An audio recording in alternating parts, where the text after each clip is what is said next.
today is a special day. Not only are we celebrating Women's History Month, but we're also celebrating Cesar Chavez Month, which commemorates his amazing legacy. And his birthday, I believe, is March 31st. My birthday is the 30th, so I remember that. And with us this morning, we have one individual who knows much about his legacy.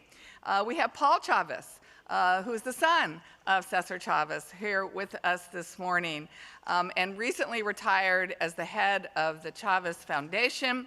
Thank you so much for your years of work continuing your father's legacy and for joining us this morning to honor this special woman of distinction. And I'm going to ask you to say a few words before I have Margie say a few words, so think of something. As I was thinking about who to recognize for Women's History Month, one name stood out to me, and that was Margie Rodriguez. I've had the pleasure of knowing Margie for the last 8 years and learning about the amazing work she's done to continue the work of Cesar Chavez. And I wanted to take a moment to also say, Margie, you have a son who is a Los Angeles City firefighter. And Tom was one of those who responded last month. Was it last month? Yes, to a terrible natural gas explosion fire in Wilmington. And his helmet flew off 480 feet from his head. That was the severe extent of that explosion. He had to go to the hospital. I was honored to go and see him and you both when he was in the hospital. So we just want to wish him the best in recovery, and gives us a moment to pause about all those who are our first responders and who every day they get up to go to work and really aren't sure what they're going to respond to. So make sure you know that we're thinking about him and that we wish him a good recovery. So it must have been fate that Margie would grow up in Delano, California, next door to the Chavez family.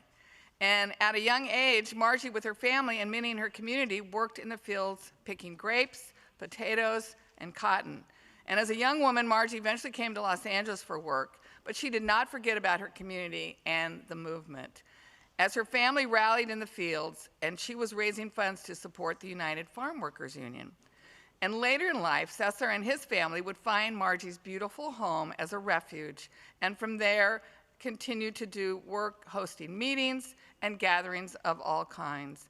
And after Cesar passed away, Margie dedicated herself to his memory by hosting a remembrance event every year for the past 17 years. It is quite an event. 25 years. Okay, we got that wrong. 25 years. She also wanted to work with young people so that they know that the foundation has been laid for them. And for the last 25 years, she's worked with local school districts, state legislatures, and the Chavez Foundation to educate students on the life and works of Cesar and the United Farm Workers Movement by taking them to the locations where the movement happened. Margie, your heart is one to behold and be inspired by. You have such a passion in helping those in your community. You have truly made history, which is why I wanted to honor her. And I love it that we're honoring women this month and the women in various movements. And I think about how important women were in the boycotts of the grapes and lettuce. I remember my own mother, who was really not a political person. She just supported my father.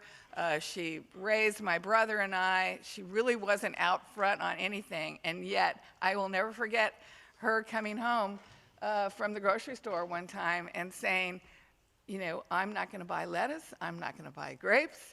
And I think that was true for women in the kitchen who, at that time, many of them were relegated to being housewives and homemakers, were so important in that boycott movement because they were the ones that held the home together and made those decisions to boycott grapes and lettuce and others. So I love it that we're honoring women and the importance that women had in all these movement. So before Margie, I'm going to present you a scroll and let you say something. I would like to hear just a tad from Paul this morning, just as we are celebrating your father's legacy. Good morning. It's a pleasure to be here today to recognize Margie. You know, I remember many people have told me that the first time they met my father, they were really surprised by how humble he was, that he could easily be lost in a room, and he really just didn't like the attention, the recognition. And I think part of that was because he understood that his work didn't happen by him doing the work alone, that it was a result of the sacrifice and hard work of many good, decent people from all walks of life, whose names a lot of times are not known to the greater public. And so at the head of that list is Margie Rodriguez, who's been there since day one. When my father was around, she helped on the boycotts, and after his passing, she's worked hard to ensure that his legacy continues to inspire people. So, Margie, thank you on behalf of the Chavez family and the foundation for the good work that you've done and for the example that you've set for all of us. Thank you. Thank you, Paul. Thank you. And now, please give a warm welcome to my Woman of the Year for Women's History Month, Margie Rodriguez.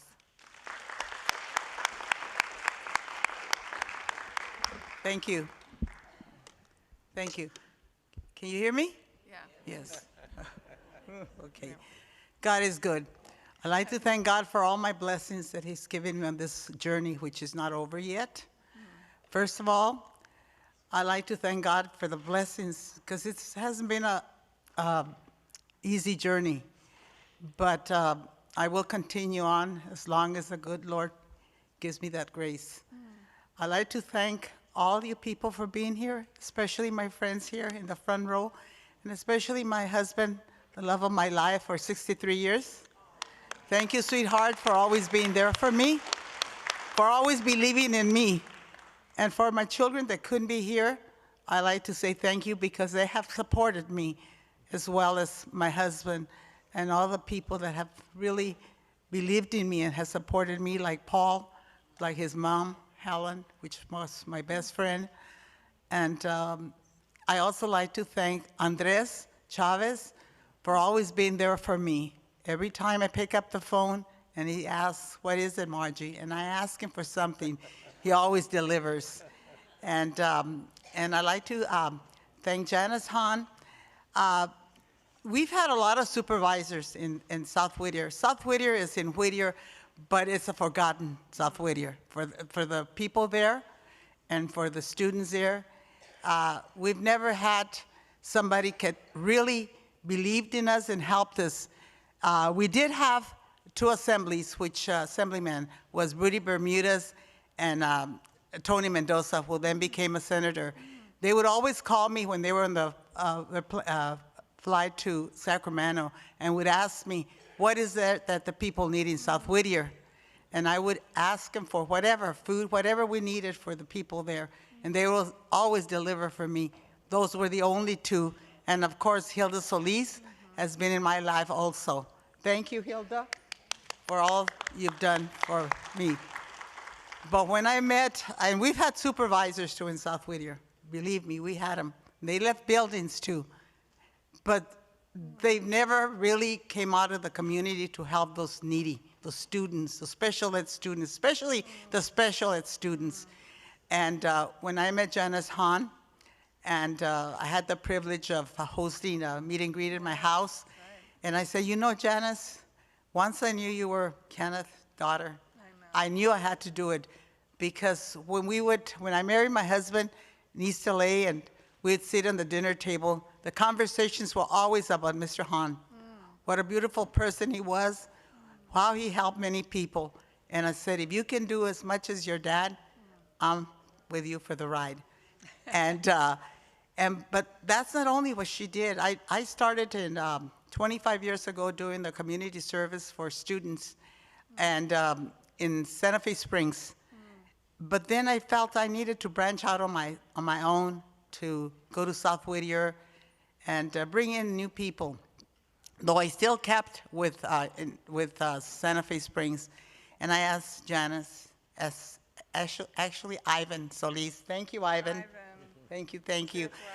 And that's the beginning of our journey. Even though when it was COVID, we still did something. Janice and labor people, we delivered food for 1,500 families for 2 years. And also for the special ed kids at South Whittier, 130, 150. Janice has been there with me to do that.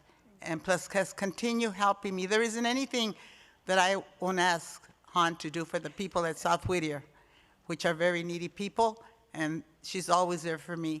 So I like to thank you, Janice, from the bottom of my heart. Thank you. From the bottom of my heart. And for all of you people that are here, es una causa que tienen ustedes también. You have a cause. Estoy con ustedes. Dios está con ustedes. Y con Dios sí se puede. Que viva la causa. Sí se puede. Adelante, raza. Thank you, Margie. And on behalf of the county, I wanted to present you this scroll commemorating what we're doing here today and honoring you for the woman that you are. Thank you. Here, let's-